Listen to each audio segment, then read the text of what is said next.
right, we're going to get started. So welcome everyone to the panel on community organizing and social service. And a lot of what we're going to discuss today is about how one can affect social change in various ways, whether that be through direct service or grassroots community organizing or advocacy and activism, public policy or research and evaluation. And there's a lot of great overlap because these issues are large and systemic and complex. My name is Amy Chan, and I direct the University Community Service Center, UCSC. Raise your hand. How many of you know where UCSC is located? Awesome, some of you. So we are across from Ratner at 55th and Ellis. And so we serve as a resource to both the campus and off-campus community to connect students, to support the work of various community organizations whose mission is to address a number of inequities and disparities. So in a moment, you will hear from our panel. And so what I'm going to ask them to do is make a short introduction. So sharing their name and hometown would be interesting. Their major, the year that they graduated from UChicago, and their current role. So they'll spend a minute each, and then we really just wanted to open up to a Q&A with all of you to really have your questions drive the conversation.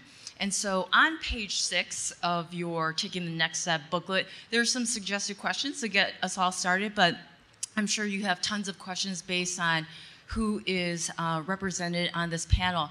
Just a quick note, Adam Alonso from La Casa Norte, unfortunately, isn't able to join us because he isn't feeling well as Myra Lopez from the Resurrection Project. But we have Erin, who was a roundtable guest who's able to join, so we're really grateful for her participation. And I also want to give a quick shout out to Shirley Ann, who is the 4th year TNS student coordinator, who's been incredibly helpful with being in communication with our panelists and working to help frame today's discussion. I'm Erin Franzinger. I grew up in Ohio. I came to U of C for college. I was a Near Eastern Languages and Civilizations major with a focus in Assyriology. And by my 4th year, I had decided it was a lovely field full of very intelligent people who write very well, and I had no interest in participating in it anymore. So I graduated in 2009, took my BA, said thank you very much, and worked as a teacher's aide at Social Justice High School for a couple of years. That's a CPS school out in Little Village. I started my master's program at UIC to get a master's in special education, and I graduated from there in 2012. And now I teach special education at Tepochcali Elementary School, which is on the northeast side of Little Village. I do all inclusion for 4th through 8th grade. I love my job. I think it's fabulous. So a lot of my community organizing experience, when I was at U of C, I did a lot of work with UCSC. I did Summer Links. I consider myself a graduate of Summer Links, more than U of C even. If you want my bio, it's in the roundtable section. I think they kind of toned it down a little bit, but it's there. Great. Thanks, Erin. Welcome. Great. Hi, my name's Liza Siegler. My hometown where I grew up is New York City, and now I live in San Francisco. I graduated from the U of C in '99, and when I graduated, I did a short detox as a costume designer in New York City before making my way into the strange field of philanthropy, which I had never really heard of until I landed there, and worked in social change philanthropy for the last 10 years before digging into the field of school food and food education in schools. And I work currently for the Edible Schoolyard Project, which is based in Berkeley, California. And my role there is I'm the Director of Partnerships and Engagement, which is primarily focused on developing funding partnerships to strengthen this field. Welcome, Liza. Thank you. Thanks. So my name's Justin Hill, and I work for FHI 360. I'm a program officer, and I graduated in 2006, and I now live in DC. So part of my work, I would just break it down. What I do is I work on projects with the CDC, a project with NIH, and a project with USAID. My interest in social change is about, while I was here at the University of Chicago, I had the opportunity to really think about how I wanted to make an impact and leave an indelible mark on the world. And I became very acutely aware that my interest was in trying to develop equity in all of its various measures and all of the ways in which it could be enacted, and trying to really think about equity as not just a framework for doing social justice work, but as a framework for building a more just and fair society, but a more equitable and economically efficient society, so all could take part in the resources here in the United States. My name is Noah Moskowitz. I graduated from the college in 2012 with a degree in psychology, which was, not at all relevant to what I do now. Mm-hmm. What I do now. What did you say? Hometown. Oh, I'm from Long Beach, New York. It's just a suburb of New York City, somewhat irrelevant. What I do now is I'm an organizer for the Metropolitan Tenants Organization. Just a quick show of hands as we continue this conversation. Raise your hand if you know what an organizer is, or if you've heard the word organizing and know what that means. Raise it high, I just don't want to see. 2, 3 people. Yeah, I think 4 maybe. Cool, well hopefully we'll talk a little bit more about that. Just like a shorthand, organizing makes the assumption that the inequities in our society are the result of power and not the result of chance.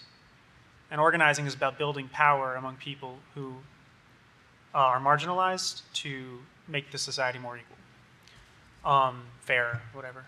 So that's what I do, kind of broad strokes. I guess my data, should I talk about like a little bit? I think we might get into it with some of the questions. Okay. So thank you, Noah, and welcome.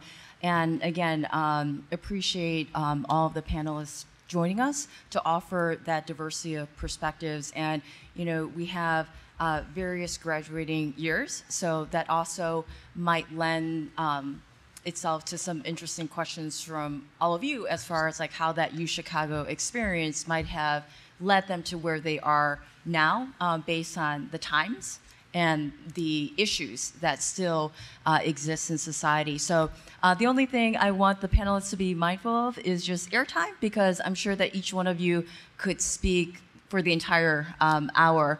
And so if there are certain questions that speak to you, please feel free to respond to it. But if it's okay and it's covered by someone else, we'll move on so we could get as many questions addressed up here to, again, take advantage of the rich perspectives and viewpoints that each of them offer. All right? So again, page 6, there are questions to get us started, but feel free, based on some of their introductions, of getting us going. So anyone want to start us off? Just sort of really briefly, do you think each of you could maybe say like what a day in your life at your job looks like? Sure. So I walk to school, which is really fun. I live in the neighborhood where I teach, which I cannot recommend highly enough. There's an 8th grader who meets me at the same corner every day because he also leaves his house almost too late for school. And we scurry in the morning. I'm an inclusion teacher, so that means I go into the gen ed classroom and I give special ed support, not only to the students with disabilities, but really to all of the students who are there, which is pretty wonderful. I have 6th grade reading, I have 8th grade math, I have 4th grade social studies, and there's a 4th, 5th grade class where I'm doing science right now. I do all sorts of things. There's always some kind of paperwork in my day.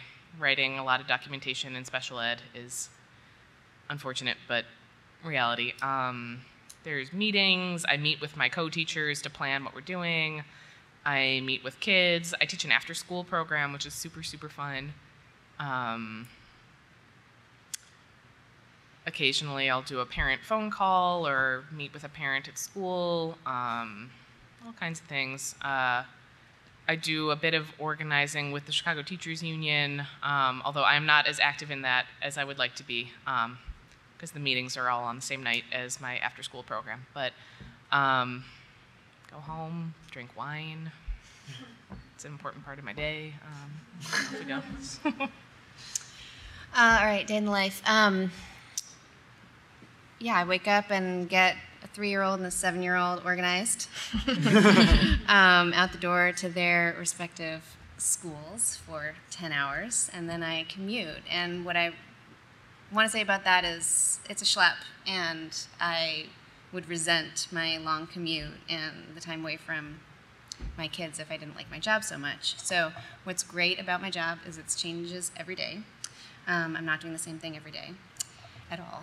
And the quality of what I get to do depends on the people that I get to be around. So as the lead fundraiser for an organization, you'll hear other people say this maybe, but I learned it by doing it.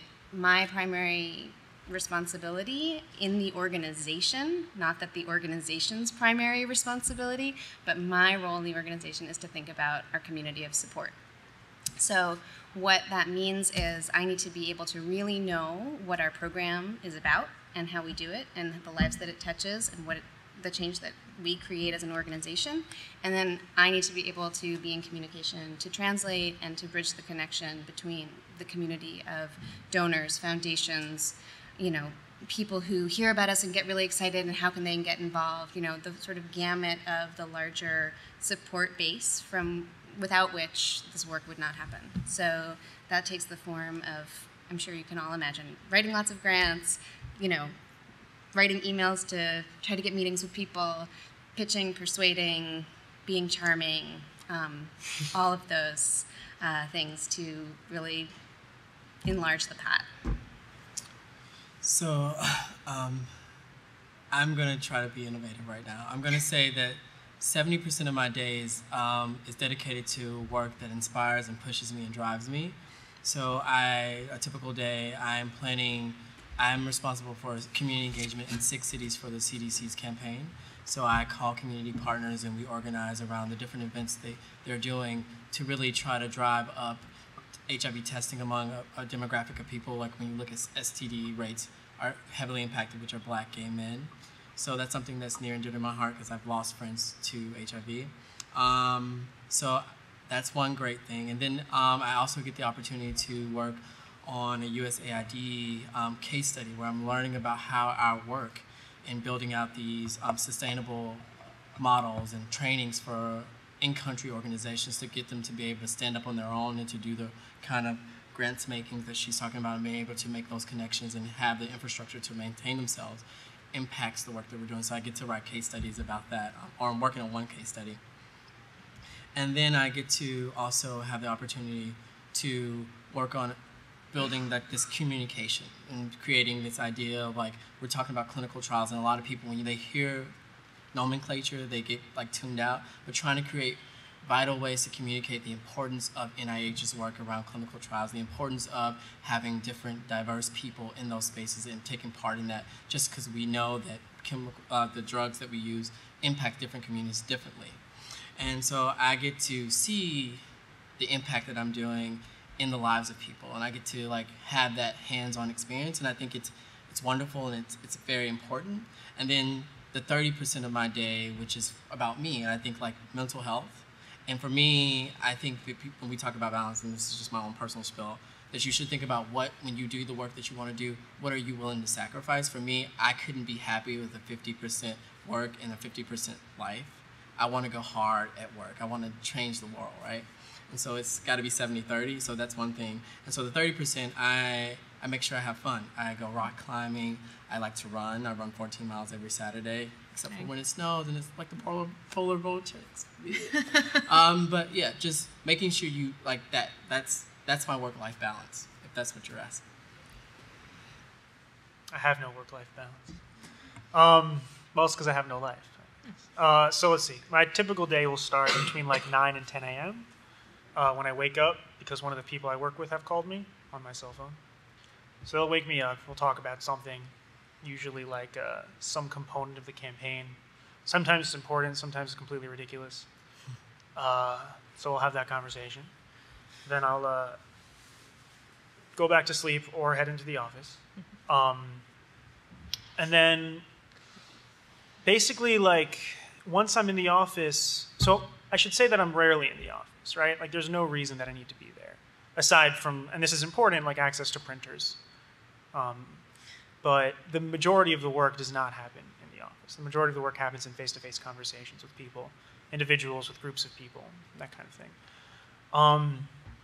Usually in the evening, I'll have 1 or 2 tenant meetings, and that's where I meet in the building, usually with the group of tenants that are having the issue, whether that issue is a mass eviction, so the landlord is trying to get rid of everybody through legal or illegal means. You know, if the rent is going up for everybody, we'll also have meetings like that. If the landlord is like a slumlord and has not fixed anything, if there's no heat, if there's no running water, if there are bed bugs, mold, all sorts of issues. Seen it all. Or not, that's not even true, but I've seen a lot of it. But during the day, right, so that's where it gets like a little confusing. So it's equal parts coordinating, so scheduling meetings with people, calling people to make sure they'll be there, visiting them at home if they have been dodging my calls to make sure they'll be there, strategizing about the campaign, right? So trying to figure out who the owner is, doing research on who the owner is, finding out what his weaknesses are. Sometimes it's a her, but it's usually a he. You know, what are the things that tenants can do that is going to make most impact on this guy that's going to get him to negotiate with the tenants about what their needs are, what their wants are. So really it depends on the day, right? And if, yeah, so it really depends on the day. But I would say that my typical day kind of looks like that. Talking with people individually on the phone about the issues, sometimes visiting them at home, sometimes having one-on-one meetings, and then lots of group meetings to talk with the group about what our course of action will be, and then also figuring out what course of action is the most effective. Although you don't, as an organizer, you try not to be proposing things constantly. It's a tough balance. You try to find out what people feel most, what kind of action people feel most comfortable taking, and then kind of like use their natural energy to push the campaign forward. And it's always a balance, and it's always tricky because you also want to be pushing people outside of their comfort zones, because very often people aren't used to confronting others in power. Like the people that are the most like, yo, this landlord, you know, this MFer, like, I'll tell him, like, he doesn't, like, they'll be like really huge, like they want to talk. And then when it comes time to actually talk to the guy, it's the quietest person that never said anything in the meeting that really lays it down. So confronting power is very much out of people's experience. So it's all, so I would, yeah, it's a tough question. I actually try to answer this a lot, and I haven't come up with a good answer. But my average day looks like figuring out all of the moving parts about successfully confronting power and making it bend to your will. So a few things as far as like, you know, you heard just like depending on who your constituency, you know, whether that be students or your funders or certain communities or tenants, you know, in Noah's situation, you kind of switch it up. So other questions for our panelists? Yeah. Can you all, like, you guys, a couple of you talked about how your degrees that you got at UC didn't really lead to the place that you are right now.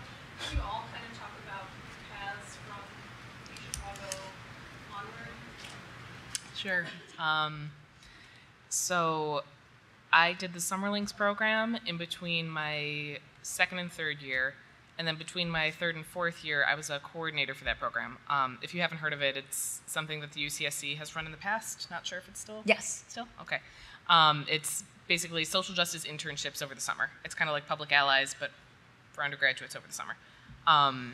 So through that organization or through that internship, I got in touch with a couple folks at Social Justice High School. We went to talk to them about how their high school was founded, which is a really fascinating story that you should totally ask me about later.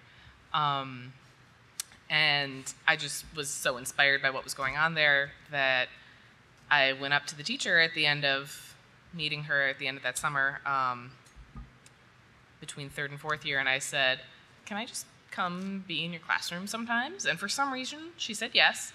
So I took off winter quarter my 4th year, and I said I will not take classes right now. I showed up on a Tuesday morning at Social Justice High School, got totally addicted. High schoolers are amazing. I think about 3 days in, this is like, don't tell CPS this, but 3 days in, the teacher who I was interning with, she had a cyst on her ovary explode. And so I came into the building and she was like being carried out, and she said, "Erin, cover my class," because there was no substitute there, because she was literally exploding on the spot. Like, there had been no coverage. This was totally like not, but I was like, okay. So then I got to teach. You will never hear that in any other panel. So this is a first. Real talk. Only real talk. So I got to teach the prologue of Romeo and Juliet to a bunch of grumpy 9th graders, and it was the most fun experience ever. I do not endorse jumping into teaching with no preparation. I do not endorse that at all. This was a one-day little total happenstance experience, but I had a lot of support. She would sort of help me be an intern, I guess is what you might call it. So I spent all my winter quarter doing that. About halfway through, I said, oh man, I never want to go back to college. So I got my advisor to kind of count some credits this way and that, and spent the rest of the spring at the high school volunteering every single day. I don't think I came in at 8. I didn't believe in 8 o'clock, but like 10 to 3. And just, it was amazing, life-changing, wonderful. Just as a volunteer, the things that I was able to do, help organize. And then I was hired as a special education classroom assistant for the next year. You don't need a teaching certificate for it. You don't need, you actually don't need any training for it, which I think is weird. But I did have some experience in the area. So I was hired as an aide for the next year. And it was just totally wonderful. If you're thinking about teaching after U of C, since we don't do certificates, that can actually be a really good way to find out if that's what you want to do. I would totally recommend that. Like, being an aide at a school lets you see a lot of the working parts, what a day-to-day life is like at a school, in a way that you just can't get any other way. You can't get it by being pushed into a classroom all on your own after a little bit of training. You can't get it really any other way. And then during that year, I kind of thought about what kind of program I wanted to apply to for grad school. I was thinking of going into social studies education, but in my year as a special education classroom aide, I just said, holy wow, this is what education is supposed to be like. This is about individual students and what they need and what's going to help them take their next little turtle step. It was just totally life-changing. I had great mentors at the school. So I went into the special ed program at UIC, totally loved it. A lot of my classmates were kind of in a similar position. They had come from some other field in college and then decided they wanted to go into education, so they worked as aides in the classroom. And all of us who had an aide position, we totally understood what was going on in class. We could see, oh yeah, I see kids do this. I tried this with a kid, it was beautiful. Or I tried this with a kid, it was horrifying. Never do that again. And they really complemented each other well. It made me a better aide that I was doing the classes, and it has made me a much better teacher that I got all of that support, not only from the university I went to, which was a great program, but also from the teachers that I worked with in a school setting. I still have my 9th graders just graduated in the spring, so I still get little texts from them, or little pictures of the baby, or like, Ms. Erin, can you help me write a bibliography? So it's totally beautiful. So yeah, I left U of C feeling really grumpy about academia, and I was like, I never want to go to school again, this is the worst. Just because, winter quarter, no one wants that. But yeah, it totally worked out just through the networks, I guess, that I had through UCSC. And one of the things that Erin and I were chatting about earlier is that there's ways as a classroom teacher to integrate the social justice kind of passion or ignite that with students. And there's a lot of overlap between those who are interested in the education field, who are classroom teachers, who then transition to the nonprofit sector, or those who are working at nonprofits going into the classroom. So a lot of great new initiatives to incorporate getting students to take action in different ways at a very early age, even at the middle school level. if we have time at the end, ask me about taking 60 high schoolers to Bourbon Street. It's a good story. It's a good story. Yeah, I'm also happy to talk about the flagship program of the organization that I work with, the Edible Schoolyard, that started in the middle school in Berkeley, which is kind of the model program. It's a partnership between a middle school that serves 1,000 kids. It's one of the 3 public middle schools in Berkeley, and a nonprofit that's funded from all kinds of private and mostly private support. So there's a lot of that interaction and connection between the life of a nonprofit and community-based organization in this community and the life of the school community, and we work as an ecosystem that I'm happy to talk about. How do I want to answer this question? So I don't actually even think I said in my intro, I think I omitted that I started as a fundamentals major and graduated with an English degree. And that process was actually analogous in many ways, like deciding to start in fundamentals and then deciding away from fundamentals toward English, similar to what I thought would happen in a career path and what might be useful to you as you take the next step. I thought I wanted one thing. Then all of a sudden there were course catalogs showing me other classes that looked way more interesting, and I followed what interested me, and that turned into my major. So similar job-wise. I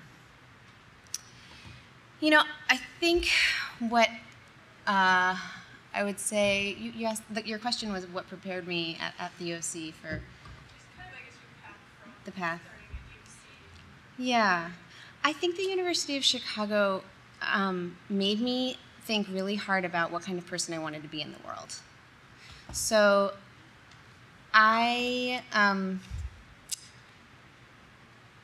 what I got out of academia was the classroom discussion.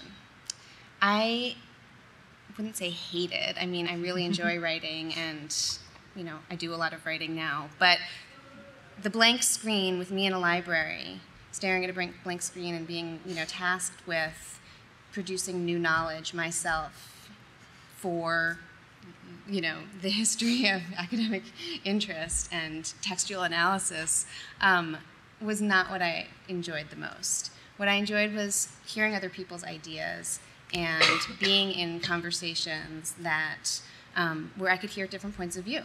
So what kind of environments I thrived in, I kind of followed that impulse that there are so many different ways of looking. It's the same as an English major's impulse. There's so many ways of deconstructing a poem. There's so many experiences and interpretations of the world that we live in.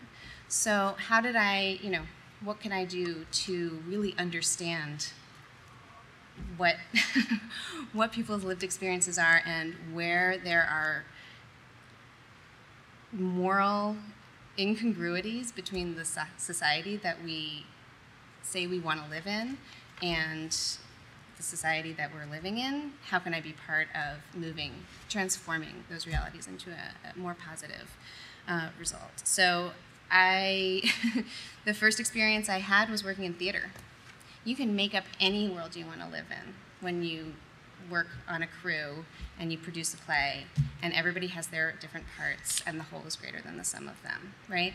So I followed that coming out of school and quickly realized that the business of making theater in America was not what I wanted, so I shifted. And 9/11 happened, which is one of those things that I look back on and think that really actually was a transformational moment in my life that could never have sat as a second year. No one would ever have known that natural or unnatural disasters could shape your career path, but it did. And I went and volunteered. I was living in New York, and I started working for the Relief Fund as a volunteer, and all of a sudden I was a caseworker, meeting with family members of loved ones who had been killed, people who'd lost their jobs and people who'd lost their homes. And what I had to offer was empathy, compassion, and a check, which was bizarre, like really, really, really bizarre. But the conversations and the stories that environment provided, and the care that I was able to be an intermediary for, or conduit for, in that relationship of connecting people, was really powerful. So, people who'd been so moved from around the country had donated to the September 11th Fund. People's lives had been shattered by the events of September 11th. And there was a 23-year-old sitting in a hangar on the West Side Highway who was like, let me hear and understand your story, and there's nothing I can do to bring your loved one back, or your home, or your job. But the people have stood up, and we're here to offer some help as you rebuild your life. It was totally bizarre, and really, really powerful. So I shifted and realized that there's a way to be part of a generosity economy that I could never have understood. People truly want to connect. I'm sure you've heard, you've read your E.M. Forrester. Like, you understand that for ourselves in all sorts of ways, people want to connect. And this was a strange manifestation, and there's all sorts of problems with it. Don't get me started. And we can deconstruct and critique the philanthropic industrial complex and the nonprofit industrial complex to no end. And I would love to do that in further conversations, especially with people I share this panel with. It's the personal interactions, kind of like what education can be, what generosity can be, has been really, really fulfilling to be part of. That was long. Sorry. No. So I want you guys to do me a huge favor. I want you to. I'm an analogy guy. So my analogy for like the strings, or like what's the seam, the through line, if you will, of my life's journey so far, I would say I have a value proposition. And my value proposition is that diversity is the true economic growth model for our future as a country, as a world. And so this is my belief that I learned about in the University of Chicago. I read a lot of theory. I was definitely a philosophical perspective guy. And I worked with a bunch of professors. I worked on one professor, Dr. Cohen's book, Democracy Remixed. And then the next through line would be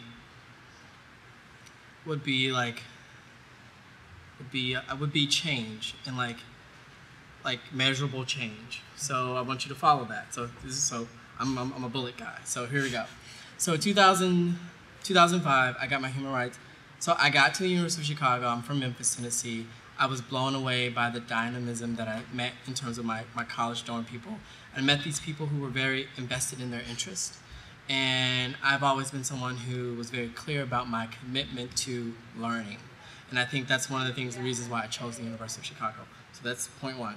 So by 2004 or 5, I'd become a law letters in society. I met with Dennis Hutchinson. I got into the program. He was a nice guy. I liked his idea that law is a mechanism and a tool for creating social change.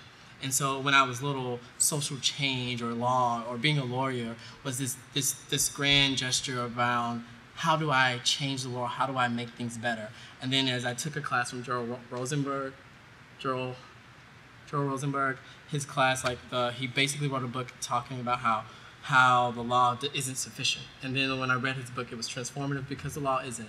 Because the things that we're facing in our country, in our nation, in our world, they're so multifaceted, and one narrow approach doesn't sufficiently make that happen, doesn't make it right. So at that point, I met Professor Cohen. I worked on her book. I got the Human Rights Fellowship. I jumped ship. I went to work for the Black AIDS Institute in LA, and I had the most amazing time because it was leaving the cave. It was like my allegory of the cave moment where all this theory became practice. And I could see the kind of work that I wanted to do, and I could connect with those people, but I also could do that policy, that advocacy. I could make that difference, and it wasn't just tied to something. It wasn't tied to one little narrow point of access. I could now see the multi-pronged position from which I could do a lot of different things. So I graduated from the University of Chicago, and I wanted to make sure, I was like, oh my God, I've read all these books, I have all these ideas about the world, I have all this passion, this drive to do something, and I have to make it happen. It has to be now. There's no other time than now. I had this energy, and so I went to work for a housing organization, and we worked to prove that housing was a true model for creating health outcomes for people who are HIV positive. So if you take these homeless people who have like these unstable housing situations, how could they be adherent to their regimen? How could they be virally suppressed? Which, if you know anything about public health and around HIV, viral suppression is one of the key things that can keep the spread of HIV down. And so we were trying to prove through our housing that we could drive health outcomes. And I was in love with it. I did it for 2.5 years, and I was just like, oh, there's got to be something more, Lord. There has to be something more. I need something. I'm missing something. Like, I don't want to go back to school. I love theory, but I want to do something more, and it has to be urgent. And so my best friend called me 2008, 2009. He was working at ACLU in their national headquarters office. And he's like, Justin, let's apply for the Fulbright. And so while I was here on campus, I'd been an undergraduate minority student representative for the Provost Initiative. I did the Human Rights Fellowship. I also worked on a lot of different organizations, and we did a lot of organizing to get the multicultural house, because at first they had us at the mezzanine level in Harper, and I was like, that's not sufficient. That is not a commitment to diversity make. We have to change that. And so those are things that I get to point to, and what drove me is like, I helped build that house. I helped create that institution for people like me. Thanks. And so then I got, my best friend didn't, and I got the Fulbright. And so I was like, oh my God. So this is a project that I came up with that was my brainchild, and now I get to go and work in prisons in Barbados and interview to do sexual research on the sexual health of incarcerated men. So at this point, I'm just like, there's no stopping this. This is my destiny. This is my moment. You know, I had one of those, like that little moment where you see the YouTube where the girl's like, I'm beautiful, I'm smart, I can do anything, I can make it all happen, I can do it right now. And so I had that for a year in Barbados. It was amazing. I met ambassadors, I talked to State Department heads. I got to do and live my passion. And the best part of it was I was working with these incarcerated men. I was learning their stories, and I was contributing. I was working with the Ministry of Health, so I was doing direct service, I was doing advocacy, I was making changes, and I got to work on PEPFAR with the USAID. And so when I came back from Barbados, like, nobody can tell me anything. I'm like the #1 guy. I'm too legit to quit. And so like, I hit the real world, and so I got my first, I had a job before I left, but that job was still very much nurturing and helped me grow into my person. But like, it was my first real job where it was just like producing. Like you were like, just back in the, like when you're back in the reg and you're staring at the blank screen and you're like the means of production and you're being alienated from your product, and you're just, you know, you feel that moment of like, I don't really want to do this, but I have to do this because he's making me do it. And if I have to do it, you just that frustration. And so I had to create these checklists, and I was just like, okay, I care about the subject matter, I care about the people that these are going to go to, but the organization, the places that I'm working aren't sustaining me, they aren't culturally relevant to me, and they're not helpful, they're not, you know, I'm not growing as a person, I feel like I'm being defeated. And so it was the first time in my life where like all that energy, all that passion, all that drive was just kind of like, there was just daggers coming everywhere. And I was just like, Lord, I need something more than this, because this can't be the end. This cannot be the end. This is not my moment. And so I got through it. The checklist got published. I appreciate that opportunity those two organizations provided me. I was like a joint fellow. They shared me and I got to meet amazing people. I think cultural fits and being a fit for an organization is very real and very important. And you shouldn't stay somewhere where it doesn't feel right and doesn't sit with you, but you have to be true to your passions and your commitments. And then the last piece, I ended up working for a communications firm, and I was doing public relations, and I was working for a subcontractor to FHI on a CDC grant. And I got to meet some really amazing people. And the firm wasn't really what I wanted to do, because I'm not really into public relations. I'm into public health. I'm into communicating. I'm into working with people, but I'm also about change and making things happen. And so the opportunity became available to apply for a job doing the job that I was doing, but working with on the FHI side. So I don't know if you guys are familiar with FHI. Do you guys want to know about it really quickly? Am I boring you? I can move on. Okay, so FHI is a very large nonprofit. We have 4,400 employees. We have 9 areas of expertise. We work in 73 countries. We have domestic projects, which I work on. And so I was working on a CDC project, and then I got introduced to an NIH project.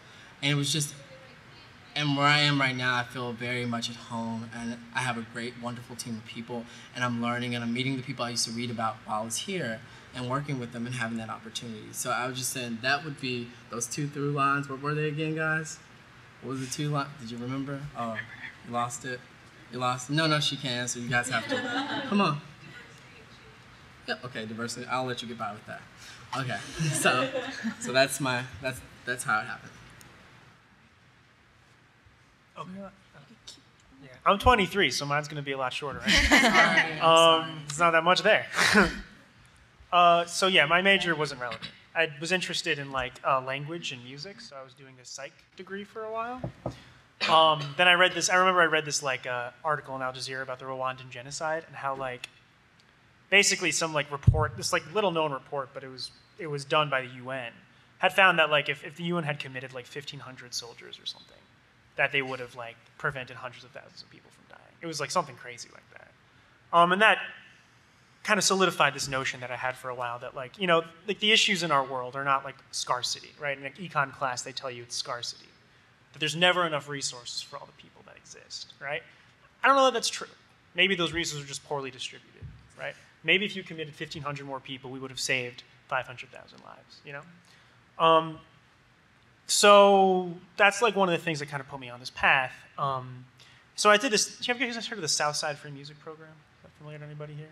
So I started that back when I was an undergrad.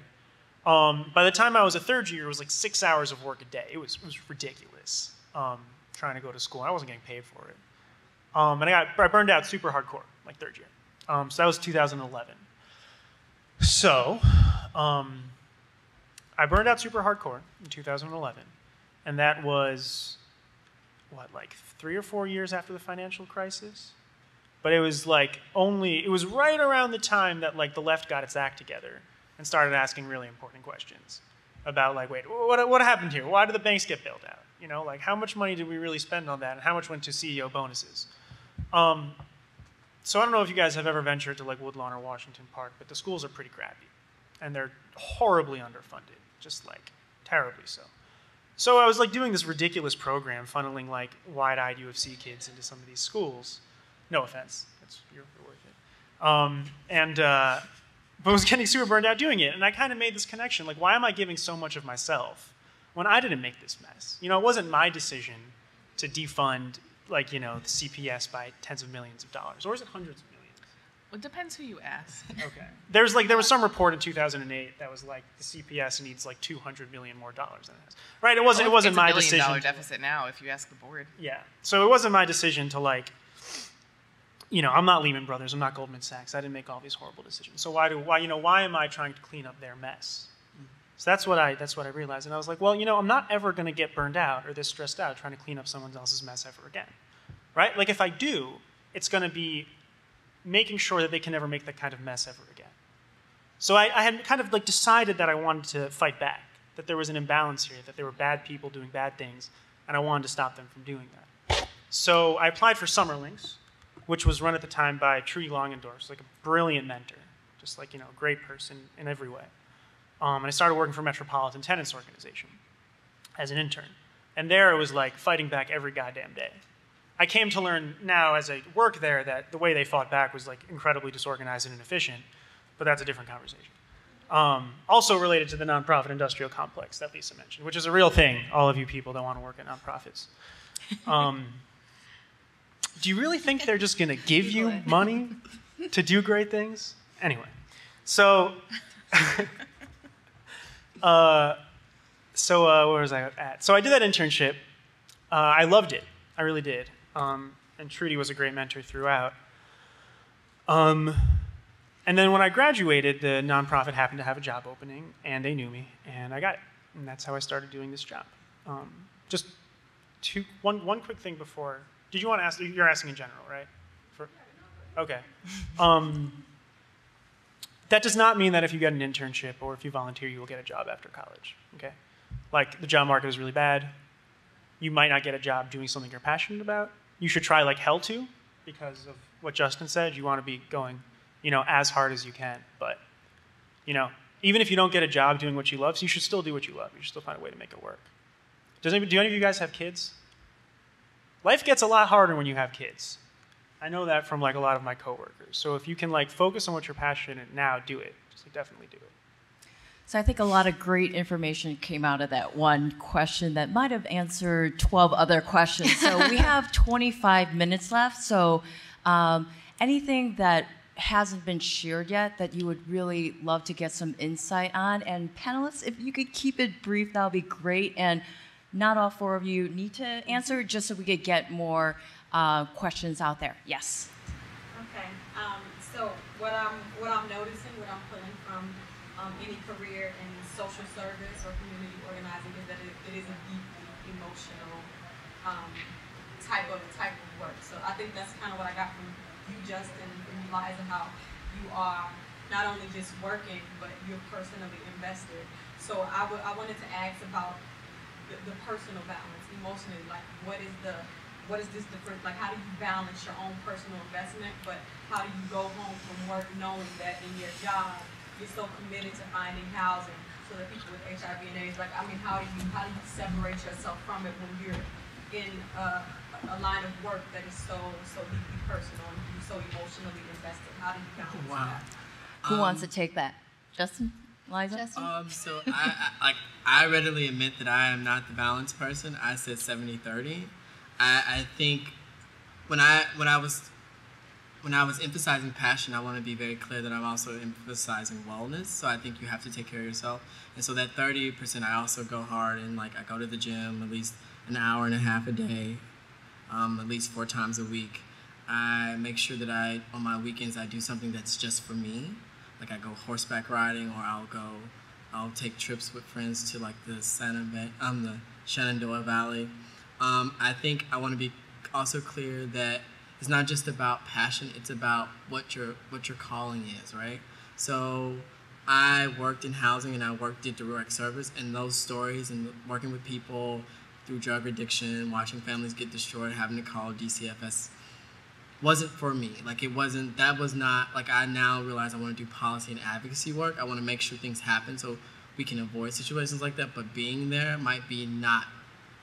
If you're a person that gets emotionally invested in a way that's unhealthy, and that I will leave up to you to determine for yourselves, but I don't know if that's the best place. But if you get turned on, is the right word, for your work, whatever it is. I have friends who are in finance who love it, who love that whole space. It's like when you meet, it's the moment where your preparation and opportunity line up with your talents, and you feel you feel it. You feel like this is where I'm supposed to be, and that you're willing to sacrifice for that, because everything requires sacrifice at this point, because we're in a global market and we're competing against other people. Just being clear about what your passions and drives are. Yeah, and I think the keynote mentioned that is what feels right, as far as the motivation piece that Justin is referring to. Other questions from folks out there? Yes. I had just another question for Liza about what the edible schoolyard project was. Sure. Our kind of 25 words or less. So the Edible Schoolyard Project was founded almost 20 years ago by the chef Alice Waters, who she's basically credited as beginning the local and sustainable food movement in California. She opened a restaurant called Chez Panisse in Berkeley, and what I think she would say is she was looking to create a place where farmers and her friends could support one another in a sustainable ecosystem, and that people could experience their food in a really delicious and fulfilling way. Sorry, this is not the 25 words or less, I lied. The Edible Schoolyard Project, which she began in this middle school, integrates gardening and cooking into the academic school day, and also creates a school lunch within a meals program in the District of Berkeley that is nourishing and fresh and supports the local economy at the same time. So kids learn from, when they go to their science class where their food comes from, and through their humanities class, how cooking can sustain your life and also represents the fruits of lots of different cultures. And through that, they nourish themselves in a really, really beautiful way. Sorry, that was not the... But I'm happy to talk more about exactly what that looks like. You had a question. I mean, it was kind of already covered a little bit, but at least from my experiences, networking and making connections is such a big part of this field. And beyond some of the very obvious strategies, I was wondering if you had any other tips for how to make these connections, how to form these relationships with people who are so prominent in the field. Yeah, Noah. I would actually disagree with that. Not to put you down, but I think it's a good place to come from. Which is that networking connections are not very important. Both in terms of just doing the work itself, right? But also getting a job, which is kind of important. I think relationships are important, and that doesn't get covered in networking or connections, right? So if you're going to be doing social justice work, right? If you're going to be doing work trying to resolve issues, it's going to be people-based work for the most part. And you have to build relationships. So that doesn't mean getting a business card at an event and sending them an email later, right? What it means is getting to know the person, right? And figuring out the ways that you genuinely connect with that person. And it's going to be a lot of people, so it's a lot of work. If you're trying to get into the field, I would say don't start with the connections. Don't start with trying to get a job. Start with the work itself. Right? Start with what you're passionate about and just start doing it, right? Whether it's with other people or whether it's alone, if you can. And then the relationships and the connections will follow. What are you interested in? I'm not sure exactly. Just say a thing. Something that you did, like last week. What? I worked with immigration. Immigration reform. That's awesome. Immigration reform, you could spit in Chicago and it will land on somebody working on immigration reform. Just find one of those people who are doing something awesome. Don't spit. It's saying. Just find one of those people. If they're doing work that, find out which people are doing the work you connect to. Say hey, can I help you do it? I promise you, if they're an organizer or a social service worth their salt, they'll be oh my God, a smart young person wants to help me. Please. So just find it, start doing the work, and if you connect with it, you will probably connect with the people doing it, if they're really doing it. And then you'll have those connections and those networks. Erin, any thoughts about just the kind of adding to Noah's point about relationships, or how to actually start establishing those connections? How to start it? I don't quite know if I can really add to that. I mean, it is these long-term developed relationships that happen that take years, and that's not easy to look at. I guess there's organizations of folks who are working on stuff. I don't know where I'm going with that. Twitter? Yeah, Justin seems to have a response to that, or some reflections. I definitely agree with Noah's idea about trying to change the language and the framework in which you think about it, so moving it from network to relationship building. But I want to be very clear, it is necessary. You have to have these to make things work.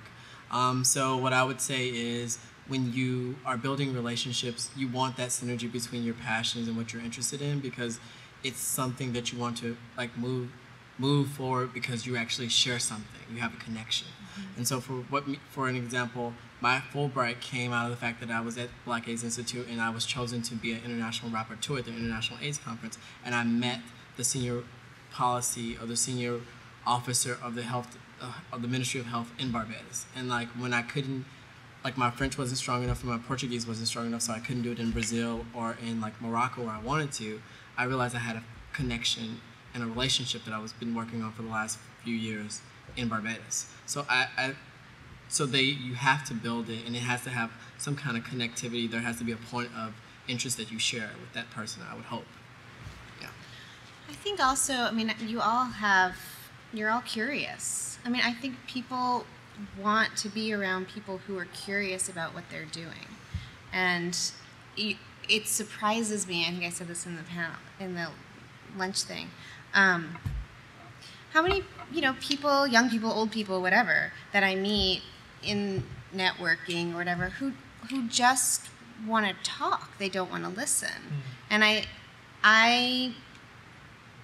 it's overrepresented because I'm here on a panel, so apparently I'm chit-chatty, but I think you would find in a conversation with me that I'm really, really, really interested in listening. And that has served the goals of the organizations and the movements that I've been part of.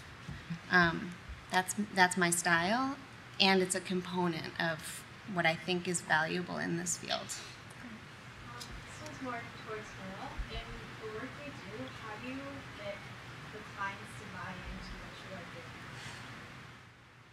That's an excellent question, but brief. Okay. So I never do work and I also never call them clients, but for the purpose of this conversation, we can. I never do work that the clients haven't not invited me to do. So let me explain that, right? So how do I find buildings that I work in? We have a hotline. So people have literally called in asking for help. And if the problem is something systemic and affects a large number of people, then I'll go out and organize it. And I'll make contact with the person that called, have like a meeting with them where we kind of talk a little bit about each other's backgrounds, right? So I get a sense of who they are and what this is an organizing term, their self-interest is, right? So I never get them to buy in, right? To the work itself. They already want to do something about it. They're already pissed. They're already angry. They want to resolve the issue, or they just like want to have hot water, something that happens a lot. So there's very little. I shouldn't say there's very little of that. Sometimes it is, right? But I never just kind of go into a place. I'm like, yo, guys, we're doing this. You want to do it?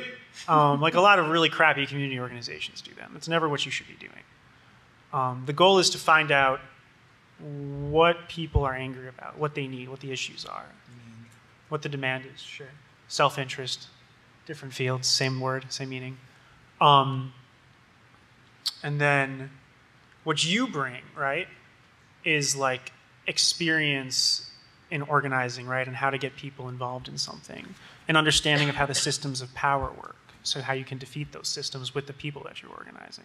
So I never get people to buy into a desire. I never get people to buy into a project. What I get them to buy into is a strategy, is a plan of action.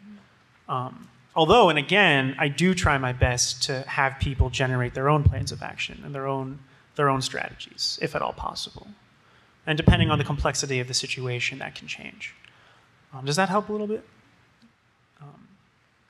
Just one more quick thing about organizing before we go on. The reason we don't call them clients is because the idea is that basically 90% of the American population is in the same boat relative to the richest, like 10%, right? So I was looking at the statistic recently. I think now like 20% of the population owns 80% of the wealth or something in the country, which means that like the 80% that own 20% of the wealth are pretty much in the same boat.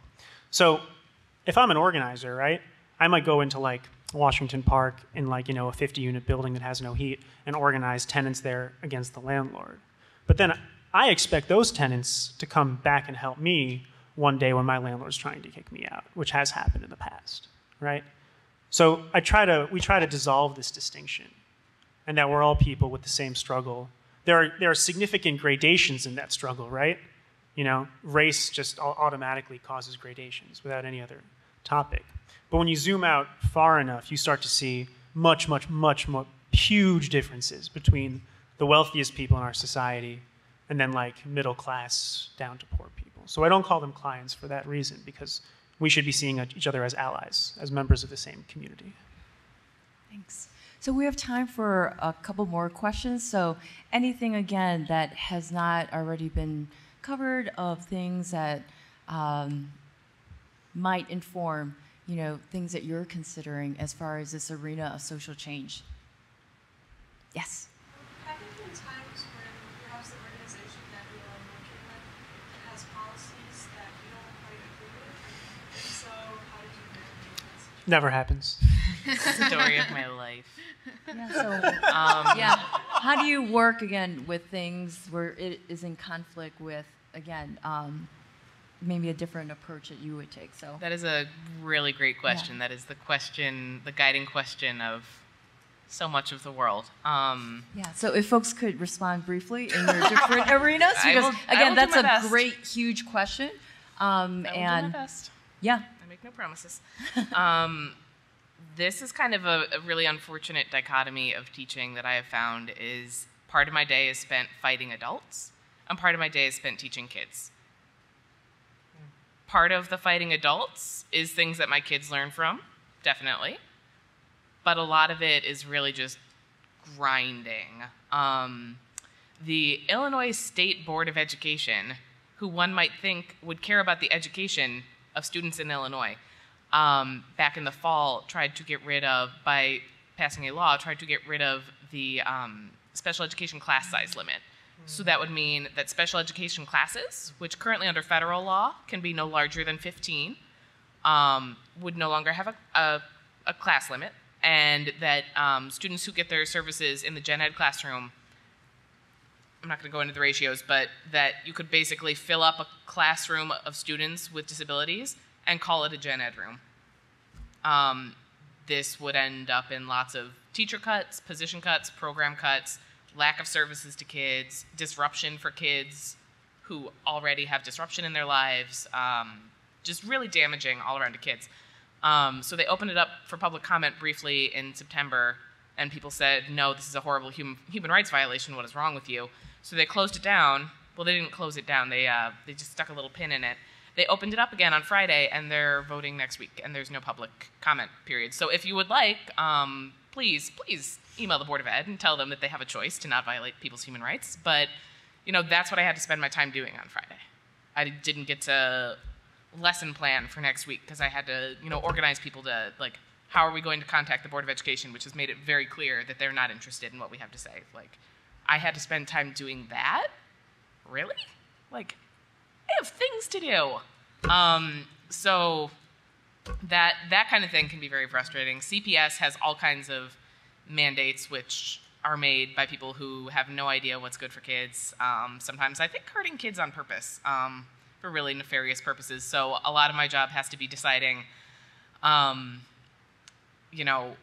far am I willing to go in doing what's right for kids? Would I lose my job over it? Would I lose my certificate over doing right by kids when it's something that my bosses are telling me?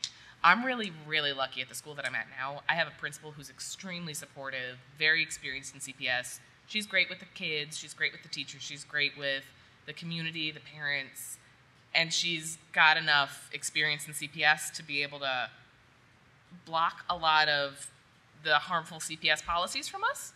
Not enough to block all of it, but having her as an ally on my side means I have way fewer times in an average week where I have to make a decision about, will I hurt a child?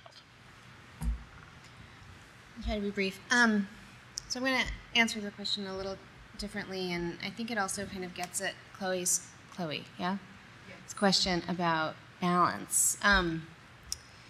So I guess I am sort of the senior person on this panel, and part of what I've learned in working in this field is because it can be so personal what motivates us, what drives us to work in the organizations that we work in. It can feel really, really, really betraying when the organizations don't meet up to your standards, right? And we all have really high standards, and we work for mission-driven organizations that spell out their, moral mission, humanistic mission about something not about profit, but a different kind of social profit. And what took me, what I've been hurt by, and what I would like to share can happen, and it's part of getting to understand, how to be a professional in this field, is to create some boundaries around my personal feelings about how an organization works and the reality that it's an organization, which which has power dynamics, which is led by people whose motives may be different from mine, which, all sorts of things that have to do a little bit with the culture of the organization, but also how nonprofits are corporations. So I'd say that's been hard. And what I look to are the allies in the organizations that I worked in an organization long enough. I actually haven't even talked about that organization, which is called Tides. And I worked there for 10 years. I'm on the record. See? And I will say this on the record. I worked for that organization during a time where, when I started working there, they had an award called the Crane Award for staff. It's a 100-person organization. It's a big organization. They had a Crane Award for people who stuck their neck out for their colleagues when I started at the organization, which I thought was awesome. This is like a great mission-driven organization. It's all about moving resources for social change. By the time I left the organization, they had a shout-out award every month about individual achievement within the organization. Who had been sort of like a superstar that month. And that was really, I had been, there long enough, and it hurt. And we had to counsel ourselves that, what, we've actually developed a relationship with an entity. And that's not healthy. Like, this is an organization. It's an entity. It may have an extraordinarily compelling mission that feeds my soul and enables great things to happen, but it's an entity. And I wish, maybe I wouldn't have heard it, but I kind of wish someone had told me that corporations are not people. So that's what I would say about balance and when you've been disappointed. Oh, I don't have anything to add. I think that was very well put. I totally agree. I have a few things to add. Okay, so one of the things that frustrates me most about my job is it feels like I'm putting out lots of different fires every day instead of trying to arrest the arsonist, if that metaphor carries. So once, I was like, so we have this thing called a tenant congress in theory, where it's like you pull people together from all these different buildings and campaigns to talk about the larger issue and to strategize about making systemic change. So about 2 weeks before the event, mind you, I've been working on this like super hard, finding the venue, getting everybody together, getting a speaker who's really going to motivate people, figuring out what the goals of I wanted the goals of that event to be. My boss was like, "No," he kind of talks like that, like, "We're going to do a focus group at this event." I was like, "What?" So I decided that at that time it wasn't the right time for me to leave my job. So I was just kind of like, whatever. It destroyed my morale. Now I don't do events. I don't work on events like that anymore. And my organization is so dysfunctional I can get away with it. But it's not a good one, so I'm leaving my job within the next few months. All right, so that goes to show, right? Like, I have this passion. I found a job which supposedly covers it, but in fact it doesn't. So this is why I said earlier, and I'm going to say it again, organizations are entities. They're corporations.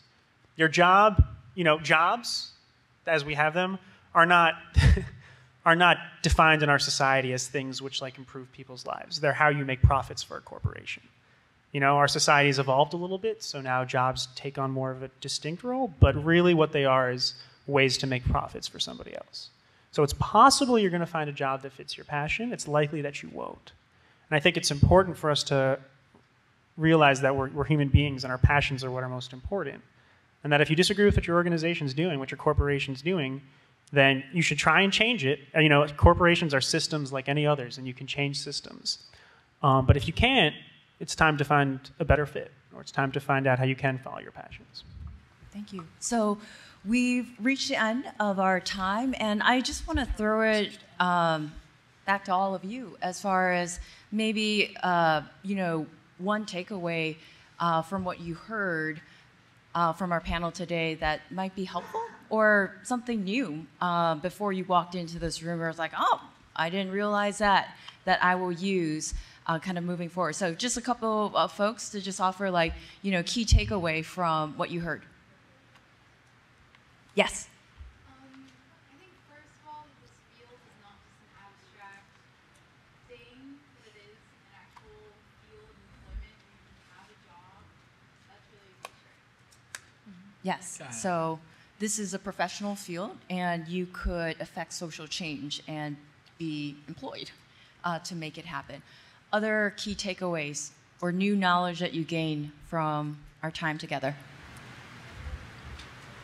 Yes. Well, I actually wasn't going to stay for the two panels, but I'm really glad I did. Because I thought you guys were really, because all of you just having such passion for what you're doing, and I don't know, I think just a takeaway for me is that recently, when I've been thinking about a lot of social justice issues, it just makes me really angry, and I wonder how to harbor that anger, and it's kind of frustrating, and I think maybe I shouldn't even think about it, but you can't really unlearn or unpassion when you get that. So I think just hearing you talk and realizing that you kind of fulfill yourself and do that, but it can be fulfilling and not just this kind of harboring emotions. Yeah. Yeah, so affecting change comes from that passion to motivate, but it should also come from frustration of how messed up our society is in lots of ways, and how do we make sure that we do our part, because these will last beyond any of us, to make sure that we lay the groundwork for other people to continue to affect change in different ways. So we want to highlight some resources for you to check out and to consider to really tap into the resources that are both on campus and off. So I just wanted to quickly turn over to Shirley to share out a document that she helped to put together. So Shirley, if you could stand up and just note what is on that sheet. So on the sheet, there are resources at the University of Chicago. So these include career advancement, the University of Institute of Politics, and there's consumer opportunities also listed. And then at the end are just general websites that you guys can go to, ideas to learn more about these organizations. So you can contact them on the website. Just in front of the students. Yeah, On so a related different note, search engines and on everything. a related note, I thought I was going to be on the education panel, so I made a little education packet for folks that has similar things like resources. Great. There's Yeah. a bibliography, there's all kinds of things. So if you're interested in that, I think I have 16 copies, and I see 17 of you. So if you think you're in the top 16 people likely to be interested in education or being a parent or being alive in the future, Yeah, and I hope it's okay with the panelists for you all to be a resource to the students who are here today. And so feel free to connect once we close, just to ask for their contact information and to learn more about their organizations, because again, as you probably heard from them today, they just have a wealth of knowledge and insights to continue to be supportive in your pursuits in this field.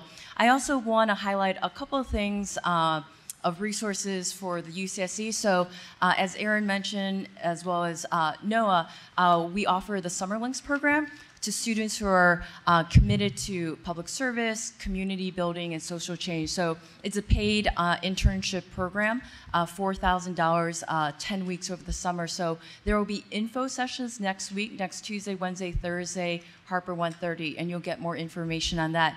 Also, next Saturday, UCSC is hosting our annual MLK Day of Service. So we have 300 volunteer slots in support of 20 service sites that are doing amazing work to address various inequities and disparities on the South Side as well as other parts of Chicago. So please register.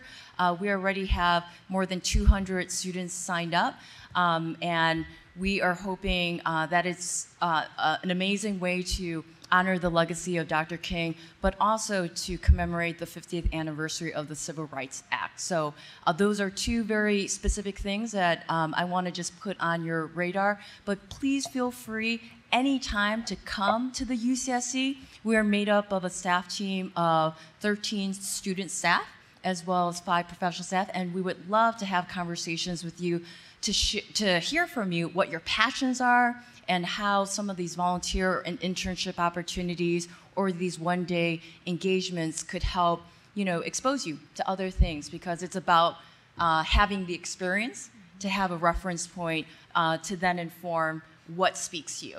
So I hope you can join me in thanking the panelists today for their time and participation. So grateful again for them spending the day with us. And again, feel free to connect with them once we close. All right, so thank you for being a part of this, and have a wonderful rest of your weekend.